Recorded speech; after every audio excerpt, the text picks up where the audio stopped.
সফরের দ্বিতীয় দিন শুক্রবার চীনের হেইলংজিয়াং প্রদেশের হারবিন শহরে যান রুশ প্রেসিডেন্ট ভ্লাদিমির পুতিন। সেখানে দ্বিতীয় বিশ্বযুদ্ধে প্রাণ হারানো তৎকালীন সোভিয়েত ইউনিয়নের সেনাদের স্মরণে নির্মিত স্মৃতিসৌধে ফুল দিয়ে শ্রদ্ধা জানান তিনি।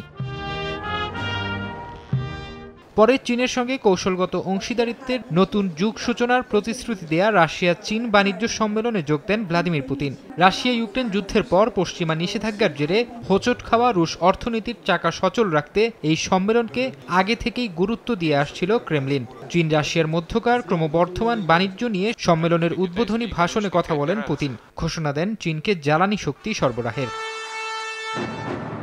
এর আগে বৃহস্পতিবার চীনা প্রেসিডেন্ট শি জিনপিং এর সঙ্গে রুদ্ধদ্বার বৈঠক করেন ভ্লাদিমির পুতিন। বৈঠকে দুই রাষ্ট্রপ্রধানের মধ্যে কৌশলগত স্বার্থ সংশ্লিষ্ট ইস্যুতে কথা হয়। বৈঠকে শি পুতিনকে বলেন, বিশ্বকে সঠিক পথে পরিচালিত করতে রাশিয়া সহ বিশ্বের বিভিন্ন দেশের সঙ্গে কাজ করতে আগ্রহী চীন। এর মাধ্যমে বৈশ্বিক শান্তি ও উন্নয়ন নিশ্চিত হবে বলেও উল্লেখ করেন তিনি। শি জিনপিং পুতিন বৈঠকে আবারও উঠে আসে ইউক্রেন ইস্যুও। চীনা প্রেসিডেন্টকে পুতিন বলেন, রাজনৈতিক দর কষাকষির মাধ্যমে ইউক্রেন সংকট সমাধানের ব্যাপারে আগ্রহী মস্কো। এ বিষয়ে চীনের সঙ্গে রাশিয়ার যোগাযোগ অব্যাহত রাখবে বলেও জানান প্রেসিডেন্ট পুতিন।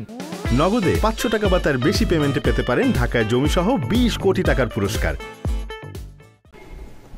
অন্যদিকে রুশ প্রেসিডেন্ট ভ্লাদিমির পুতিন ও চীনা প্রেসিডেন্ট শি জিনপিং ক্ষতি করার পরিকল্পনা করতে এক হচ্ছেন বলে অভিযোগ করেছেন সাবেক মার্কিন প্রেসিডেন্ট ডোনাল্ড ট্রাম্প। বৃহস্পতিবার নিউ ইয়র্কে সাংবাদিকদের সঙ্গে কথা বলার সময় এমন অভিযোগ করেন তিনি। বলেন, শি পুতিন এখন একসঙ্গে পরিকল্পনা নিয়ে কাজ করছেন। যেখানেই তারা একত্রিত হন সেখানেই তারা ক্ষতি করেন। তবে ট্রাম্পের এমন অভিযোগের বিষয়ে কোনো মন্তব্য করেনি মস্কো বেইজিং।